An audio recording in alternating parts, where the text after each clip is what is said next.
ለፀሐይና ብርድ የሚፈራረቅባቸው እንዲሁም ሌሎች የጉልበት ስራ ላይ ተሰማርተው ይታያሉ። ስለሆነም ይህንን የመሳሰሉ ህጻናት ጉልበት ብዝበዛ ባለበት ሁኔታ 98.9% የህጻናት ጉልበት ብዝበዛን ለመቀነስ ተችሏል ተብሎ የተገለጸው በምን አግባብ ነው? በትናንትናው ዕለትም በተመሳሳይ መልኩ በዚሁ በዌስት ባንክ ደቡብ ናብሉስ ከተማ ውስጥ በሚገኘው ቤታ አካባቢ እስራኤላውያን ሰፋሪዎች እንደሆኑ የተነገረላቸው ሰዎች በፍልስጤማውያኑ ላይ በፈጸሙት ጥቃት በርካታ ሰዎች ከባድ ጉዳት እንደደረሰባቸው ተነግሯል። ይህ አካባቢ ከዚህ ቀደምም እስራኤላውያን ሰፋሪዎች ናቸው በሚባሉ ሰዎች አማካኝነት ለሚፈጸሙ ተመሳሳይ ጥቃቶች መነሻ እንደሆነም ተሰምቷል። ዩክሬን ያለች ሩሲያ ድንበር አቅራቢያ በሚገኙ ሁለት ትላልቅ ከተሞች ላይ ጥቃቱን መሰንዘር የኤሌክትሪክና የማሞቂያ አቅርቦትን ማቋረጣቸውን የሩሲያ ባለስልጣናት አስታውቀዋል። የአካባቢው የሩሲያ ባለስልጣናት እንደገለጹት ባለፉት 2 ቀናት ዩክሬን በደረሰችው ሚሳኤል ጥቃት በቤልጎሮድ ከተማ በሚያገለግሉ የኃይልና የማሞቂያ ስርዓቶች ላይ ከፍተኛ ጉዳት በማድረስ ወደ 20 የሚጠጉ አባወራዎችን የኤሌክትሪክ ኃይል አገልግሎት ውጭ አድርጓል። የሥራ ሁኔታን፣ የሙያ ደህንነትን፣ ጤንነትና የሥራ አካባቢያዊ ጥበቃንና የሁለትዮሽና የሶስትዮሽ ማህበራዊ ምክክር አሰራርን በማጠንከር በህግ መሰረት የማማከርና የመቆጣጠር ተግባራትን እያመጣጠነ ስራውን የሚያከናውን አካል ስልጣንና ተግባር መዘርዘርና መወሰን በማስፈልጉ ያሰረና ሰራተኛ ህግ ሊወጣ ችሏል። ጤና ይስጥልን የተወደዳችሁ ተመልካቾቻችን፣ እነሆ ሰዓቱ ደርሶ ሀገሬ ዜና ተጀምሯል።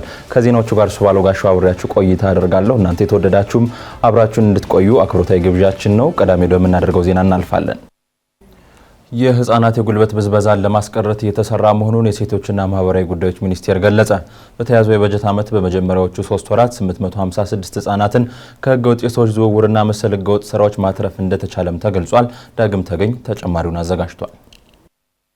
የኢፌድሪ ህዝብ ተወካዮች ምክር ቤት የጤና ማህበራዊ ልማት የባህልና ስፖርት ቋሚ ኮሚቴ የሴቶችና ማህበራዊ ጉዳዮች ሚኒስቴርን የ2018 በጀት ዓመት አንደኛ ሩብ ዓመት የአፈጻጸም ሪፖርትን ገምግሟል። በዚሁ ግምገማ ወቅትም የኢፌድሪ ሴቶችና ማህበራዊ ጉዳይ ሚኒስቴር ዶክተር ኤርጎጌ ተስፋዬ የሚኒስቴር መስሪያ ቤቱን አፈጻጸም ሪፖርት ሲያቀርቡ በኢትዮጵያ ያለውን የህፃናት ጉልበት ብዝበዛ መቀነስ እንደተቻለ ለቋሚ ኮሚቴው አስረድተዋል። የህፃናት ጉልበት ብዝበዛ ከገጠር ወደ ከተማ በሚደረግ ፍልሰት የሚመጣ በመሆኑ የፍትህ አካላትን ጨምሮ ባለድርሻ አካላት አጽንኦት ሰጥተው ሊሰሩበት እንደሚገባም ተናግረዋል።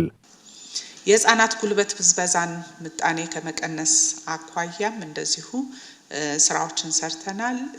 የእቅዳችንን 99% መፈጸም ችለናል። እዚህ ጋር ግን ተዋናዩ ብዙ ነው። የተከበረው ቋሚ ኮሚቴም በጣም እንዲረዳንም እንዲደግፈንም ከምንፈልገው ኤሪያ አንዱ የህፃናት የጉልበት ብዝበዛን በተመለከተ ነው። ከገጠር ወደ ከተማ እንዲመጡና ጉልበታቸው እንዲበዘበዝ የሚደረግበት ሁኔታ የተቀናጀ ስራን የሚጠይቅ ነው። የፍትህ አካላትንም ጭምር ትብብር የሚጠይቅ ነውና እዚህ ላይ በቀጣይ እኛም አጽንኦት ሰጥተን ስራ እንሰራለን። ቋሚ ኮሚቴው ያዘጋጀውን ጥያቄ በንባብ ያቀረቡት የምክር ቤት አባል አለማየሁ ጥጋቡ በሚኒስቴር መስሪያ ቤቱ የቀረበው ሪፖርት በመሬት ላይ ካለው ሀቅ ጋር የሚጣረስ እንደሆነና በብዛት በአዲስ አበባ ከተማ ጨምሮ በተለያዩ አካባቢዎች የህፃናት ጉልበት ብዝበዛ ስለመኖሩ ተናግረዋል። የህፃናት ጉልበት ብዝበዛ ምጣኔ በተመለከተ የአፈጻጸም ሽፋኑን ወደ 40.03% መቀነስ አፈጻጸሙ 98.96 መድረስ መቻሉ ሪፖርቱ ላይ ተገልጿል። ይሁንና በከተሞች አካባቢ አዲስ አበባን ጨምሮ በርካታ ህፃናት በየቦታው ሚዛን በመያዝ እና በሌሎች መንገዶች ለፀሐይና ብርድ የሚፈራረቅባቸው እንዲሁም ሌሎች የጉልበት ስራ ላይ ተሰማርተው ይታያሉ። ስለሆነም ይህንን የመሳሰሉ ህፃናት ጉልበት ብዝበዛ ባለበት ሁኔታ 98.9% የህፃናት ጉልበት ብዝበዛን ለመቀነስ ተችሏል ተብሎ የተገለጸው በምን አግባብ ነው? ቀጣይ ሲን ችግር ለመቅረፍ ሚኒስቴር መስሪያ ቤቱ ምን እየሰራ ይገኛል? የሴቶችና ማህበራዊ ጉዳዮች ሚኒስትር ዶክተር ኤርጎጌ ተስፋዬ ከቋሚ ኮሚቴው ለቀረበላቸው ጥያቄ መልስ ሲመልሱም በህገወጥ የሰዎች አዘዋዋሪዎች እጅና ሚዛኖች ይዘው የተገኙ 856 ህጻናትን መታደግ ስለመቻሉ ተናግረዋል።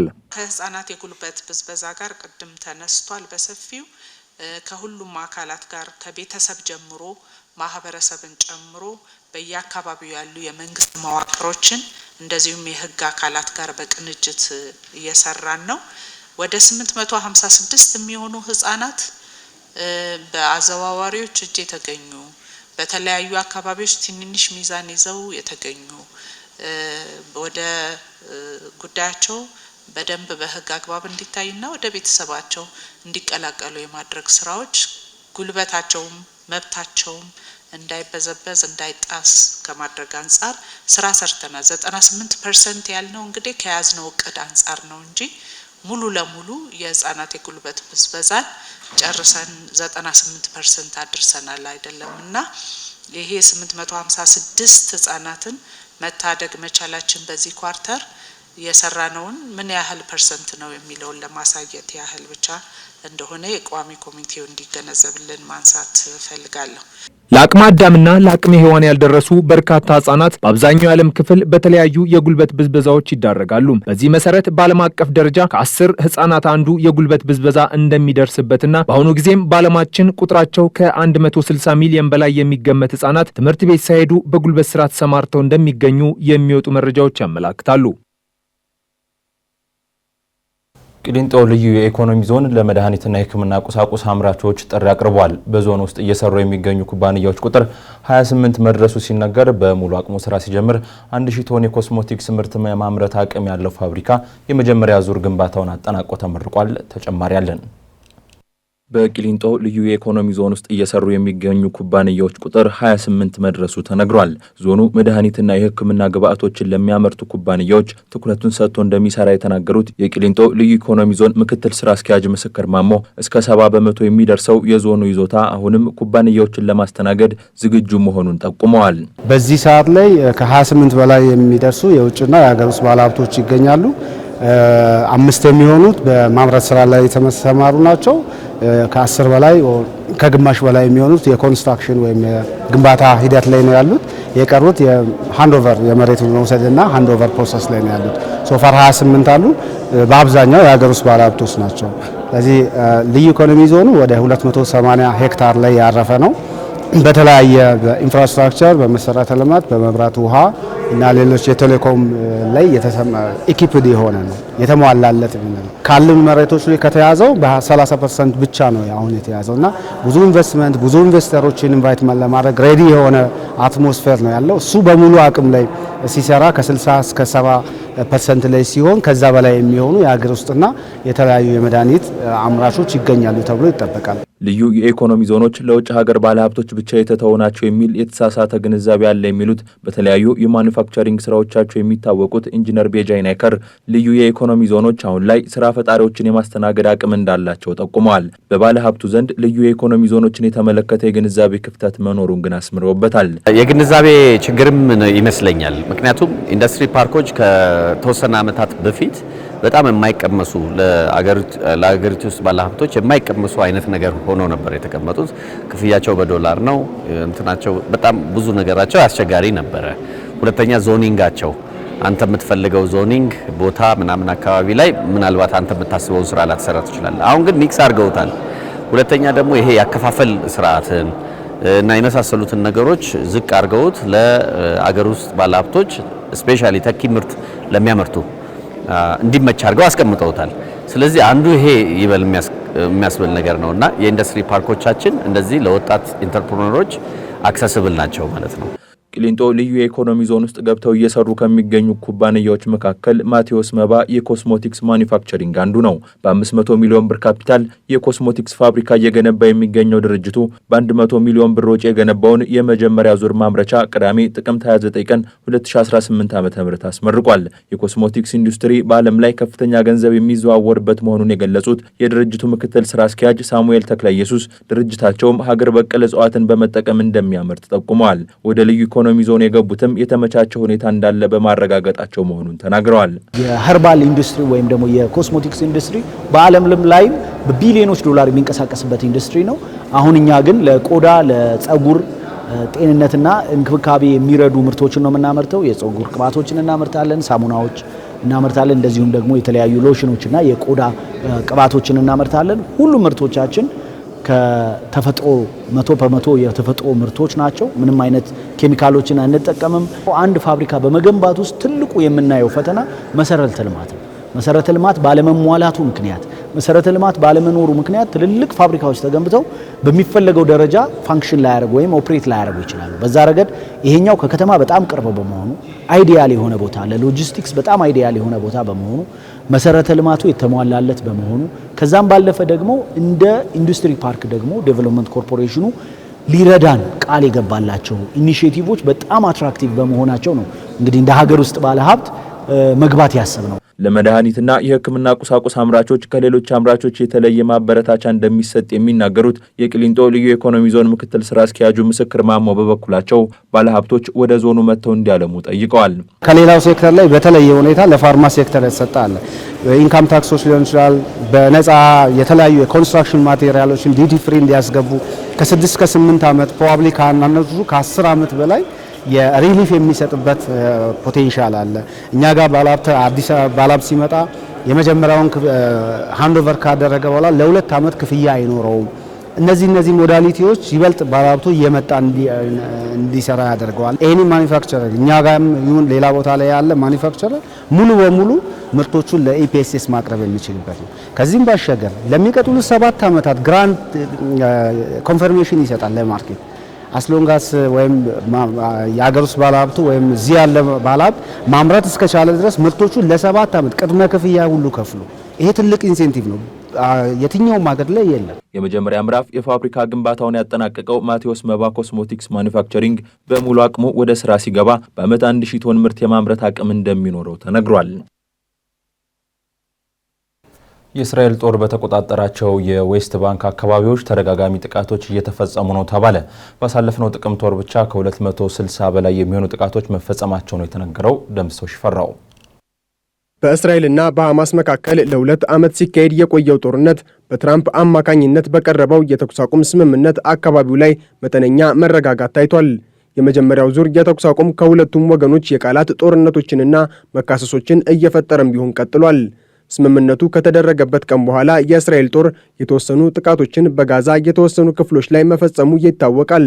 እንደ እስራኤል መግለጫዎች ደግሞ ሐማስ በእስራኤል ወታደሮች ላይ ጥቃት ስለመፈጸሙ ይናገራሉ። በጦር መሳሪያ የሚካሄደው የእስራኤልና የሐማስ ጦርነት በመካሰሶችና በተወሰኑ መታኮሶች ውስጥ ሆኖ የተረጋጋ ቢመስልም በዜጎች መካከል ያለው ግጭት ግን እየተባባሰ እንደሚገኝ ከዌስት ባንክ አካባቢ እየወጡ ያሉ መረጃዎች ያሳያሉ። የእስራኤል ጦር በኃይል በተቆጣጠራቸው የዌስት ባንክ አካባቢዎች በርካታ የሰፈራ ግንባታዎች መከናወናቸው የሚታወቅ ሲሆን በዚህ አካባቢ እንዲሰፍሩ በተደረጉ እስራኤላውያንና በቅርብ ርቀት ላይ በሚገኙ ፍልስጤማውያን መካከል ተደጋጋሚ ግጭቶች እንደሚከሰቱ የሮይተርስ ዘገባ ያስረዳል። በትላንትናው ዕለትም በተመሳሳይ መልኩ በዚሁ በዌስት ባንክ ደቡብ ናብሉስ ከተማ ውስጥ በሚገኘው ቤታ አካባቢ እስራኤላውያን ሰፋሪዎች እንደሆኑ የተነገረላቸው ሰዎች በፍልስጤማውያኑ ላይ በፈጸሙት ጥቃት በርካታ ሰዎች ከባድ ጉዳት እንደደረሰባቸው ተነግሯል። ይህ አካባቢ ከዚህ ቀደምም እስራኤላውያን ሰፋሪዎች ናቸው በሚባሉ ሰዎች አማካኝነት ለሚፈጸሙ ተመሳሳይ ጥቃቶች መነሻ እንደሆነም ተሰምቷል። ቁጥራቸው ከ50 በላይ እንደሆኑ የሚገመቱ ፊታቸውን በጭንብል የሸፈኑት እነዚህ እስራኤላውያን ቤታ በሚባለው ተራራማ ቦታ ላይ የወይራ ፍሬ በመልቀም ላይ በነበሩ ፍልስጤማውያን ላይ ከፍተኛ ድብደባ ሲፈጽሙ የሚያሳይ ተንቀሳቃሽ ምስሎች ይፋ ሆነዋል። በእነዚህ ምስሎች ላይ የተለያዩ ዱላ መሳይ ቁሶችን የያዙ ጭንብል ለባሾች በስፍራው ያገኟቸውን ሰዎች ሲደበድቡ የሚያሳይ ሲሆን በጥቃቱ ከፍልስጤማውያኑ በተጨማሪም በቦታው ለዘገባ የተገኙ የሮይተርስ ጋዜጠኞችም ከፍተኛ ድብደባ እንደደረሰባቸው የዜና ወኪሉ ባወጣው ዘገባ አክሎ ገልጿል። የእስራኤል ጦር በበኩሉ በአካባቢው የተከሰተውን ግጭት ተከትሎ ወደ አካባቢው ወታደሮች መላኩን የገለጸ ሲሆን በአካባቢው የወይራ ፍሬ ለቀማ በሁለቱም ወገን በጋራ ሊካሄድ ይገባው የነበረ ቢሆንም ፍልስጤማውያኑ በተናጥል ለቀማ ማካሄዳቸው ለግጭቱ መንስኤ እንደሆነ አስታውቋል። በአካባቢው ይህ አይነት የሰፋሪዎች ጥቃት ሲፈጸም የመጀመሪያው አይደለም። ከ10 ዓመታት በላይ ለሚሆን ጊዜ ይህ አይነቱ ተመሳሳይ ግጭት እንዲሁም በእስራኤላውያኑ የሚፈጸሙ ጥቃቶች የነበሩ ቢሆንም በተለይም በፈረንጆቹ 2023 የተጀመረውን የሐማስና እስራኤል ጦርነት ተከትሎ ግን ይህ አይነቱ ጥቃት በብዛትም ሆነ በአይነት በከፍተኛ ደረጃ እንደጨመረ ሲኤንኤን ዘግቧል። ያሳለፍነው ጥቅምት ወር ደግሞ ሰፋሪዎቹ በፍልስጤማውያን ላይ የፈጸሟቸው ጥቃቶች ከፍተኛ ሆኖ የተመዘገበበት ሆኗል። ዘታይምስ ኦፍ እስራኤል ይዞት በወጣው ዘገባ መሰረት ባሳለፍነው ጥቅምት ወር ብቻ ከ260 በላይ የሚሆኑ ጥቃቶች እስራኤላውያን ሰፋሪዎች ናቸው በተባሉ ሰዎች መፈጸሙን ያሳያል። የተባበሩት መንግስታት ድርጅት በዚህ አካባቢ ያለውን ተመሳሳይ ግጭትና ጥቃቶች መመዝገብ ከጀመረበት የፈረንጆቹ 2006 እስካሁን ባለው ጊዜ ውስጥ በጥቅምት ወር ላይ የተፈጸመውን ያህል ጥቃት መዝግቦ እንደማያውቅ አስታውቋል። የመንግስታቱ ድርጅት ባሳለፍነው አርብ ባወጣው መግለጫም የአይነቱ ጥቃት በሐማስና በእስራኤል መካከል ያሉ አለመግባባቶች እንዲባባሱ እንዲሁም ወታደራዊ ግጭቶች እያደጉ እንዲመጡ ሊያደርግ ይችላል ሲል አሳስቧል። እነዚህ ጥቃቶች በሰዎችና በንብረት ላይ ቀላል የማይባሉ ውድመቶችን እየፈጠሩ እንደሚገኝ በመግለጽ አጠቃላይ በአካባቢው የሚፈጸሙ ጥቃቶች መረጃ እንደሚያሳየውም በአማካይ በየቀኑ 8 ጥቃቶች እንደሚፈጸሙ ነው። የኦቻ ሪፖርት እንደሚያሳየው ከሆነ ደግሞ ከፈረንጆቹ 2006 ጀምሮ በአካባቢው የተፈጸሙ ጥቃቶች ከ9600 በላይ ይሆናል። ከዚህ ውስጥ ደግሞ በዚህ ዓመት ብቻ የተፈጸሙት ከ1500 በላይ መሆኑን ገልጿል። ይህ ማለት ደግሞ ከአጠቃላዩ 15 በመቶ እንደማለት ነው። በዌስት ባንክ ውስጥ ቁጥራቸው ከ2.7 ሚሊዮን በላይ የሚሆኑ ፍልስጤማውያን እንደሚኖሩ የሚገልጸው የታይምስ ኦፍ እስራኤል ዘገባ የእስራኤል ጦር በኃይል እንደተቆጣጠራቸው በሚነገሩት የዌስት ባንክ አካባቢዎች የሰፈሩት እስራኤላውያን ቁጥር ደግሞ ግማሽ ሚሊዮን አካባቢ እንደሆነ ገልጿል። ቀድሞውንም እስራኤል ዜጎቿን በዌስት ባንክ ውስጥ ለማስፈር ከማቀዷ ጀምሮ ተግባሩ ሕገወጥ ነው በማለት ከፍልስጤማውያኑ እንዲሁም ከበዙ የመካከለኛው ምስራቅ አገራት ተቃውሞ ሲቀርብበት እንደነበር ይታወቃል። ከዚሁ ጋር በተያያዘ በዌስት ባንክ የሚከሰቱ ግጭቶች አብዛኛውን ጊዜ በዜጎች መካከል የሚካሄዱ ቢሆንም በእስራኤል ጦርም ጥቃቶች የሚፈጸሙባቸው ጊዜያት እንዳሉ የአልጀዚራ ዘገባ ያሳያል። ዘገባው አክሎም በዚህ ዓመት ብቻ የእስራኤል ጦር በዌስት ባንክ በፈጸማቸው ጥቃቶች 42 ሕፃናትን ጨምሮ የበዙ ፍልስጤማውያን መገደላቸውን ገልጿል። ዩክሬን በሩሲያ ከተሞች ውስጥ በሚገኙ የኃይል መሰረተ ልማቶች ላይ በፈጸመችው ጥቃት የኤሌክትሪክ ኃይል አገልግሎቶች ተቋርጠዋል ተብሏል። የሩሲያ ዩክሬን ጦርነት ተባብሶ በቀጠለበት በአሁኑ ወቅት ሩሲያም በዩክሬን ላይ ባደረሰችው የአየር ላይ ጥቃት የኤሌክትሪክ ኃይል ማከፋፈያ ጣቢያዎችን በመምታት 7 የሚደርሱ ሰዎችን ስለ መግደሏ ተሰምቷል። ሙሴ ከበደ ሩሲያ ዩክሬን ጦርነት ያለው ሁኔታ ከዚህ ቀደም ከተገመተው በላይ በፍጥነት እየተለዋወጠና ይበልጥ አሳሳቢ እየሆነ መጥቷል። ጦርነቱ አሁን በወሳኝ ምዕራፍ ላይ እንደሚገኝና የሚቀጥሉት ሳምንታት ደግሞ የዓለምን የፖለቲካ ምህዳር ሊቀይሩ እንደሚችሉ አመላካች የሆኑ ክስተቶችን እየተስተናገዱ ነው። ዘባትል ኦፍ ፖክሮቭስክ የሞት ሽረት ትግል እየተካሄደበት የሚገኘው የወሳኙ የፖክሮቭስክ ትንቅንቅ ወደ መገባደጃው ላይ ስለመድረሱ በስፋት እየተዘገበ ነው። በሜዳማው የዩክሬን መሬቶች ላይ የሚደረገው ይኸው እጅግ ደም አፋሳሽ ጦርነት 4ኛ ዓመቱ ሊደፍን ቢቃረብም ግጭቱን የሚያዳፍን መፍትሄ አልተገኘለትም። ድሮኖች የሰማዩን ግዛት ተቆጣጥረው በጉያቸው የያዟቸውን የጥፋት ቅንቡላ ይጥላሉ። ረጃጅም ምሽጎች ሳይታክቱ ተፋላሚ ወታደሮችን በውስጣቸው ደብቀው በላያቸው ላይ ያፋልማሉ። መሬት ሰንጣቂ ሚሳኤሎች እያጓሩ ያረፉበትን ሁሉ ያደባያሉ። የጦርነቱ ሰብአዊ እልቂት ግን አሁንም ይፋዊ ቁጥሩ በትክክል ሳይታወቅ ከመቼውም ጊዜ በላይ ተጠናክሮ የጦርነቱ ዋነኛ ገጽታ ሆኖ ቀጥሏል። በጦርነቱ የፊተኛው መስመር ከሚደረገው ፍልሚያ ባሻገር በኃይል መሰረተ ልማቶች ላይ የሚደርሱ ጥቃቶችም የሩሲያ ዩክሬን ጦርነት የየዕለት ክስተቶች ከሆኑ ከረርሟል። ባለፉት ቀናትም የዩክሬን ኃይሎች በሩሲያ ድንበር አቅራቢያ በሚገኙ 2 ትላልቅ ከተሞች ላይ ጥቃት በመሰንዘር የኤሌክትሪክና የማሞቂያ አቅርቦትን ማቋረጣቸውን የሩሲያ ባለስልጣናት አስታውቀዋል። የአካባቢው የሩሲያ ባለስልጣናት እንደገለጹት ባለፉት 2 ቀናት ዩክሬን በደረሰችው የሚሳኤል ጥቃት በቤልጎሮድ ከተማ በሚያገለግሉ የኃይልና የማሞቂያ ስርዓቶች ላይ ከፍተኛ ጉዳት በማድረስ ወደ 20 ሺህ የሚጠጉ አባወራዎችን ከኤሌክትሪክ ኃይል አገልግሎት ውጭ አድርጓል። የክልሉ ገዢ አሌክሳንደር ጉሴቭም የድሮን ጥቃቱ በቮሮኔዝ ክፍሎች ውስጥ ለተወሰኑ ሰዓታት የኤሌክትሪክ ኃይልና የማሞቂያ ስርዓቶችን አቋርጧል ማለታቸውን አሶሼትድ ፕሬስ ዘግቧል። ከ1 ሚሊዮን በላይ ሕዝብ ባላት ከተማ በሌሊት የተፈጸመው የበርካታ ሰው አልባ አውሮፕላን ጥቃት በአካባቢው በሚገኝ አንድ ህንፃ ላይ የእሳት ቃጠሎ እንደፈጠረም ገዢው አክለው ተናግረዋል። የክስተት ሁለቱም ሀገራት አንዱ የሌላውን የኢነርጂ መሰረተ ልማት በየቀኑ በሚባል ደረጃ ማጥቃታቸውን ተከትሎ የመጣ ነው። ሩሲያን በበኩሏ ድሮኖችንና ሚሳኤሎችን በመጠቀም በዩክሬን ላይ በአንድ ሌሊት ጥቃት ፈጽማ ለ2 የኒውክሌር ማመንጫዎች ኃይል የሚሰጡ ማከፋፈያዎችን በመምታት 7 ሰዎችን መግደሏን የዩክሬን ባለስልጣናት መግለጻቸው ይታወሳል። የዩክሬን ከፍተኛ ዲፕሎማት ሞስኮ ሆን ብላ የኒውክሌር ደህንነትን አደጋ ላይ የጣለች ነው ሲሉ ከሰው ባሳለፍነው ዓርብ ዕለት የሩሲያ የጅምላ የድሮንና ሚሳኤል ጥቃት 2 የኒውክሌር ኃይል ማመንጫዎችን የሚያንቀሳቅሱ ማከፋፈያ ጣቢያዎችን እንደመታ ተናግረዋል። የክሬምሊን ቃል አቀባይ ዲሚትሪ ፔስኮቭ ግን በዲፕሎማቱ የቀረበባቸውን ክስ በማጣጣል ሞስኮ በዓለም አቀፍ የኒውክሌር ሙከራ እገዳ የጣለባትን ግዴታ ለማክበር ታስባለች ሲሉ ምላሽ ሰጥተዋል። ነገር ግን ሩሲያ ለአውሮፓውያን አቆጣጠር በ2000 ያጸደቀችውን የተባበሩት መንግስታት ድርጅት የኒውክሌር ሙከራ እገዳ ስምምነት 2023 በይፋ መሰረዟ የሚታወቅ ሲሆን በቅርቡም ፕሬዚዳንት ቭላዲሚር ፑቲን የአቶሚክ ሙከራዎችን እንደገና የመጀመር ዕድል እንዲያጠኑ ለከፍተኛ ባለስልጣኖቻቸው ትእዛዝ መስጠታቸው ይታወሳል።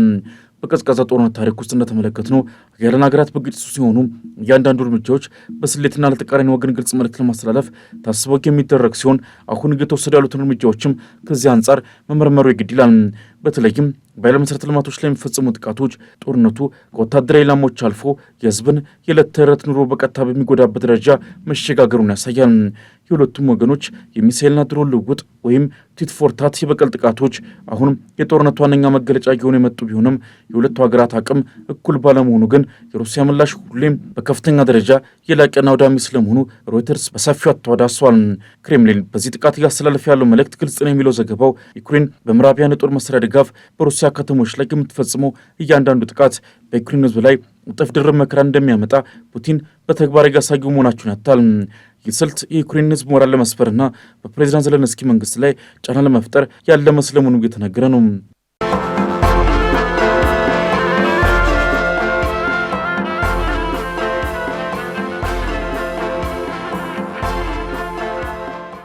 ሀገሬ ዜና እንደቀጠለ ነው። የተወደዳችሁ ተመልካቾቻችን፣ አሁን ደግሞ ወደ አጫጭር መረጃዎች እናልፋለን። በኢትዮጵያ የሃይማኖት ተቋማት ጉባኤ የተቋቋመው አጣሪ ቡድን በምስራቅ አርሲ ዞን ስላለው ሁኔታ የመጀመሪያ ደረጃ ሪፖርት ይፋ አድርጓል። ጉባኤው በሪፖርቱ ከፌዴራል እስከ ወረዳ ድረስ ያሉ መንግስታዊ መዋቅሮች በሙሉ ለምስራቅ አርሲ ዞን ሰላም የማስጠበቅ ተገቢውን ትኩረት እንዲሰጡና ኃላፊነታቸውን እንዲወጡ ጠንከር ያለ ጥሪ አቅርቧል። ቡድኑ በኦሮሚያ ክልል ምስራቅ አርሲ ዞን በቅርቡ የተፈጸመውን ድርጊት አስከፊ አደጋ በማለት የገለጸው ሲሆን በዞኑ በአራት ወረዳዎች ህጻናት፣ ሴቶች፣ የሃይማኖት አባቶችና ሌሎች ንጹሃን ማህበረሰቦች ላይ አሰቃቂ ግድያና እገታ መፈጸሙን ከማህበረሰቡ ጋር ባደረገው ማጣራት አረጋግጧል። የአጣሪ ቡድኑ ዋና ሰብሳቢ መላከ ሰላም ዳዊት ያሬድ እንደተናገሩት ጥቃቱን የፈጸሙት ታጣቂ ኃይሎች ሲሆኑ የማይታወቁና በሌሊት የሚንቀሳቀሱ ኃይሎች መሆናቸውን ተናግረዋል። የአጣሪ ቡድኑ መንግስት ግልጽ የሆነ ምርመራ እንዲያከናውን፣ የቅድመ ማስጠንቀቂያ ስራዎችና ጥበቃን እንዲያጠናክር መክሯል።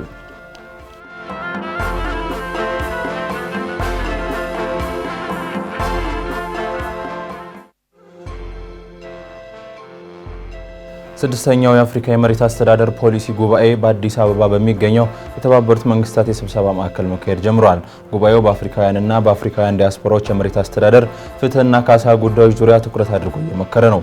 በአፍሪካ ህብረት ኮሚሽን፣ በአፍሪካ ልማት ባንክና በተባበሩት መንግስታት የአፍሪካ ኢኮኖሚ ኮሚሽን በጋራ የተዘጋጀው ጉባኤው ከቅኝ ግዛት አሻራ ተጽዕኖ ያልተላቀቀውን የመሬት ተደራሽነትንና ይዞታ ባለቤትነትን ተግዳሮቶችን ለመፍታት በሚያስችሉ ጉዳዮች ዙሪያ ይመክራል።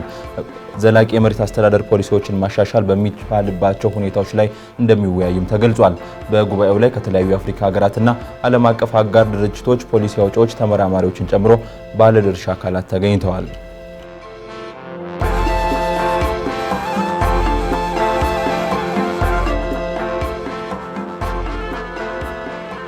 ጤና ሚኒስቴር የመድኃኒት አቅርቦትና የጤና አገልግሎት ተደራሽነትን ለማሳለጥ ያግዘኛል ያለውን ጤንነት የተሰኘ የሞባይል መተግበሪያ ያስመርቋል። በተጨማሪም ለበጎ የተሰኘ የአምቡላንስ ስምሪት ስርዓትና 952 የጤና መረጃና ምክር አገልግሎት ነጻ የስልክ ጥሪ ማዕከልን ስራ አስጀምሯል።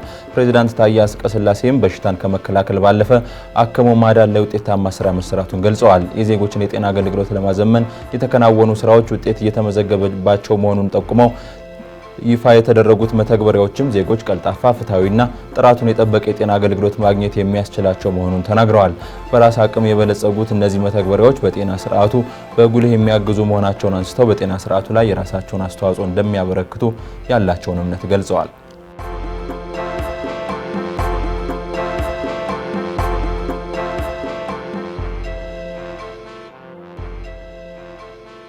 የአፍሪካ ህብረት በማሊ እየተባባሰ የሚገኘውን የሰላምና ጸጥታ መደፍረስ አስመልክቶ ሀገሪቱን ወደ መረጋጋት ለማምጣት በአስቸኳይ እርምጃ እንዲወሰድ አሳስቧል።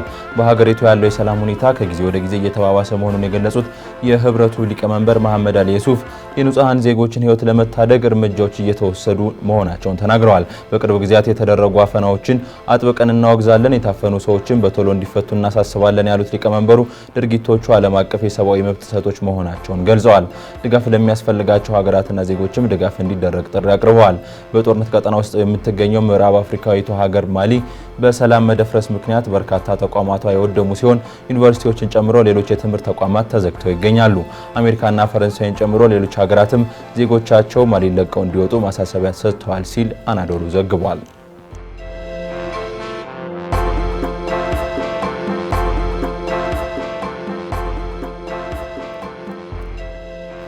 በአሜሪካ የመንግስት አገልግሎት መስተጓጎሉ ሊያበቃ መሆኑ ተገለጸ። ሀገሪቱ በመንግስት አገልግሎት መስተጓጎል ውስጥ የቆየችው በጀትና የውጭ ዝርዝሩ ባለመጽደቁ የተነሳ እንደነበር ይታወሳል። በአሜሪካ ኮንግረስ ሪፐብሊካንና ዲሞክራቶች በተለያዩ ማህበራዊ ድጎማዎች ጉዳይ መስማማት አቅቷቸው መቆየታቸውንም ቢቢሲ ገልጿል። አሁን ግን በህግ መወሰኛው ምክር ቤት ዲሞክራቶቹ እንደራሴዎች በውጭ ዝርዝሩ ላይ መስማማታቸው ተዘግቧል። በበጀትና በውጭ ዝርዝሩ ያለመጽደቅ የተነሳ ከ40 ቀናት በላይ መንግስታዊ አገልግሎቶች ተስተጓጉለው መቆየታቸውንም መረጃ መረጃው አስታውሷል። የአሁኑ መንግስታዊ አገልግሎት መስተጓጎል የምንጊዜውም ከፍተኛ እንደነበር ዘገባው አካቷል። በቀጣይ ይደረጋል ተብሎ የሚጠበቀው የበጀት ድልድል ከስራ ውጭ ሆነው የቆዩ ተቋማትና ሰራተኞች ወደ ስራ እንዲመለሱ ያደርጋል በሚልም ተስፋ ተጥሎበታል።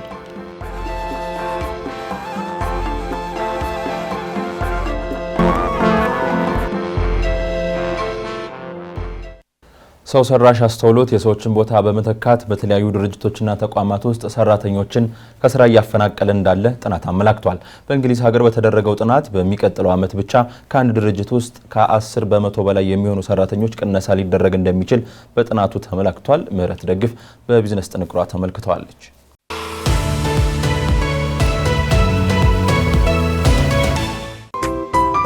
በእንግሊዝ ሰው ሰራሽ አስተውሎት ወይንም ኤአይ በተለያዩ ድርጅቶች ውስጥ ተቀጥረው እየሰሩ ለሚገኙ ሰራተኞች ስራ መፈናቀል ምክንያት እየሆነ መሆኑ ተሰምቷል።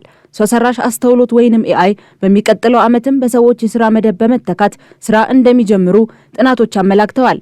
መቀመጫውን በእንግሊዝ ያደረገው በሰው ሀብትና ልማት ላይ የተለያዩ ጥናቶችንና ስራዎችን የሚሰራው ሲፒአይዲ የተሰኘው ድርጅት በእንግሊዝ ከ25 በመቶ በላይ የሚሆኑ ኩባንያዎች ላይ አደረግኩ ባለው ጥናት ሰው ሰራሽ አስተውሎት ወይንም ኤአይ የሰዎችን ቦታ በመተካት በተለያዩ ድርጅቶችና ተቋማት ውስጥ የሚሰጠው አገልግሎት እየተስፋፋ እንደሚሄድ፣ በዚህም ቢያንስ በአንድ ድርጅት ውስጥ ከ10 በመቶ በላይ የሚሆኑ ሰራተኞች ቅነሳ ሊደረግ እንደሚችል በጥናቱ ጠቁሟል። እንደ ሲፒአይዲ ጥናት በሚቀጥሉት 12 ወራት ውስጥ 26 በመቶ የሚሆኑት የመንግስትና 20 በመቶ የሚሆኑት የግሉ ዘርፍ ኩባንያዎች ሰራተኞቻቸውን በሰው ሰራሽ አስተውሎት በመቀየር የሰው ኃይልን እንደሚቀንሱ አመላክቷል። በጥናቱ ከተካተቱት ቀጣሪዎች መካከል 37 በመቶ የሚሆኑት ኤአይን ወደ ስራ በማስገባት የሰራተኞቻቸውን ቅነሳ እንደሚጠባበቁ፣ ከዚህም ውስጥ 26 በመቶ የሚያህሉት በኢንፎርሜሽን ቴክኖሎጂ ዘርፍ የተሰማሩ እንደሆኑና የተቀሩት ደግሞ በህግ፣ በሂሳብ አያያዝና አማካሪነት ዘርፍ ላይ የተሰማሩ እንደሆኑም ተገልጿል። ከሰራተኞች ቅነሳው ባሻገር ሲፒአይዲ ጥናቱን ባጠናባቸው ከ2000 በላይ በሚሆኑ ድርጅቶች ውስጥ ይህንን ለማካካስ ያለመ የ3 በመቶ የደሞዝ ጭማሪም በስራ ላይ ላሉት ሰራተኞች ሊደረግ እንደታሰበ ማትቷል። ይህ የሆነበት ምክንያት በሀገራቱ ያሉ ወጣቶች ከኢንዱስትሪዎችና ከተለያዩ ድርጅቶች ውስጥ ስራ ለማግኘት ሁኔታዎች በመጨመራቸውና እንደ ሰው ሰራሽ አስተውሎት ባሉ ቴክኖሎጂዎች ደግሞ ሰራተኞች ከስራ እየተቀነሰ በመሆኑ ሀገሪቱ ከሰራተኞች የደሞዝ ታክስ የምታገኘውን ገቢ በከፍተኛ ሁኔታ እየጎዳው ስለሆነ የደሞዝ ጭማሪው ይህንን ያካክሳል ተብሎ የታመነበት ነው ተብሏል። ከጊዜ ወደ ጊዜ የላቀ ቴክኖሎጂ አጠቃቀም እየተስፋፋባት ባለችው እንግሊዝ በርካቶች የስራ ማጣት እያጋጠማቸው እንደሆነና በሚቀጥሉት ጊዜያት ደግሞ በእጥፍ እንደሚጨምርም ጥናቱ ያሳያል። በፍጥነት እየገሰገሰና ዘመናዊ ቴክኖሎጂ ላይ ተጽዕኖ እያሳደረ የሚገኘው ሰው ሰራሽ አስተውሎት ወይንም ኤአይ በ2030 ለዓለም ኢኮኖሚ ከ15 ትሪሊዮን ዶላር በላይ ያበረክታል ተብሎ እንደሚጠበቅም ተነግሯል። ምንም እንኳን ሰው ሰራሽ አስተውሎት የስራ ጫናን በማቃለል ስራዎችን በፍጥነት ለመስራትና የብዙ ሰዎችን ኃይል በአንድ ማሽን በመተካት ረገድ የራሱ ጠቀሜታ ቢኖረውም በርካቶችን ስራ አልባ ከማድረግ የሐሰት ፈጠራዎችን በመስራትና በማስፋፋት ከግላዊ መረጃዎች ደህንነት አንጻርና ሌሎችም ጉዳዮች ላይ አስጊ እንደሆነ ሌሎች ጥናቶችና መረጃዎች ያመላክታሉ ሲል ፋይናንሻል ታይምስ በዘገባው አስፍሮታል።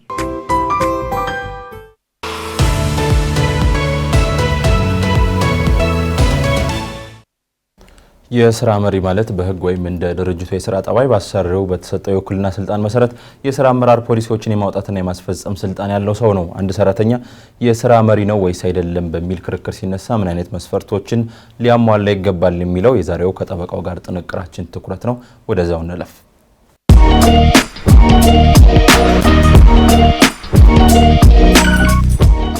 ጤና ይስጥልን። ጠበቃ እንዳርጌ ካሴ ነኝ። የስራ መሪ ስለሚተዳደርበት ህግ ነክ መረጃ ላካፍላችሁ።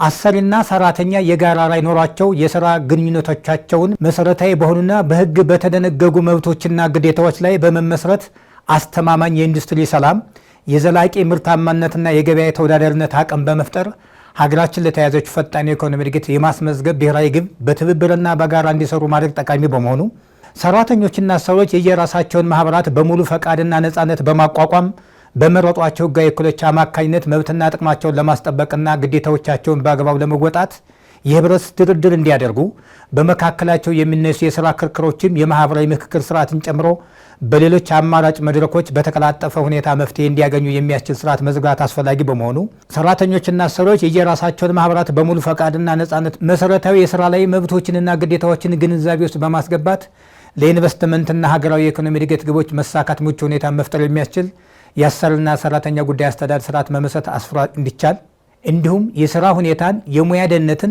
ጤንነትና የስራ አካባቢያዊ ጥበቃንና የሁለትዮሽና የሶስትዮሽ ማህበራዊ ምክክር አሰራርን በማጠንከር በህግ መሰረት የማማከርና የመቆጣጠር ተግባራትን እያመጣጠነ ስራውን የሚያከናውን አካል ስልጣንና ተግባር መዘርዘርና መወሰን በማስፈለጉ የአሰሪና ሰራተኛ ህግ ሊወጣ ችሏል። የስራ መሪ ማለት በህግ ወይም እንደ ድርጅቱ የስራ ጠባይ በአሰሪው በተሰጠው የውክልና ስልጣን መሰረት የስራ አመራር ፖሊሲዎችን የማውጣትና የማስፈጸም ስልጣን ያለው ወይም ሰራተኛን የመቅጠር፣ የማዘዋወር፣ የማገድ፣ የማሰናበት ወይም የመመደብ ተግባሮችን የመወሰድ ስልጣን ያለው ግለሰብ ሲሆን እነዚህን የስራ አመራር ጉዳዮችን አስመልክቶ የአሰሪውን ጥቅም ለመጠበቅ አሰሪው ሊወስደው ስለሚገባው እርምጃ በማንም ሳይመራ የራሱን የውሳኔ ሀሳብ የሚያቀርብ የህግ አገልግሎት ኃላፊን እንደሚጨምር በህጉ ተገልጧል። አንድ ሰራተኛ የስራ መሪ ነው ወይስ አይደለም የሚል ክርክር ሲነሳ እነዚህ ከላይ የተገለጹት መስፈርቶች ወሳኝ ናቸው። በተግባር በፍርድ ቤት ክርክር እንደምንመለከተው አንዳንድ ሰራተኞች ቅጥር ሲፈጽሙ በስራ መዘርዘራቸው ላይ የስራ መሪ መሆናቸውን የሚያሳይ ሀሳብ የሰፈረበት ቢሆንም ነገር ግን በተግባር አንድ የስራ መሪ የሚያከናውናቸውን ስራዎች የማይሰራ ከሆነ እንደ ስራ መሪ ሊቆጠር አይችልም።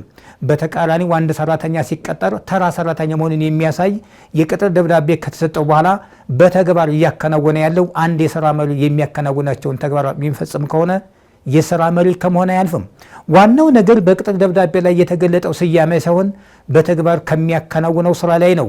የስራ መሪ ከአሰሪው ጋር አለመግባባት ሲከሰት ክርክሩ የሚመራው በአሰሪና ሰራተኛ ህጉ ሳይሆን በ1952 ዓ.ም በወጣው የስራ ውልን በተመለከተ ህግ መሰረት ሲሆን ክስ ሲያቀርብ የዳኝነት በመክፈል ወይም በድሃ ደንብ መሆኑ ሊታወቅ ይገባል።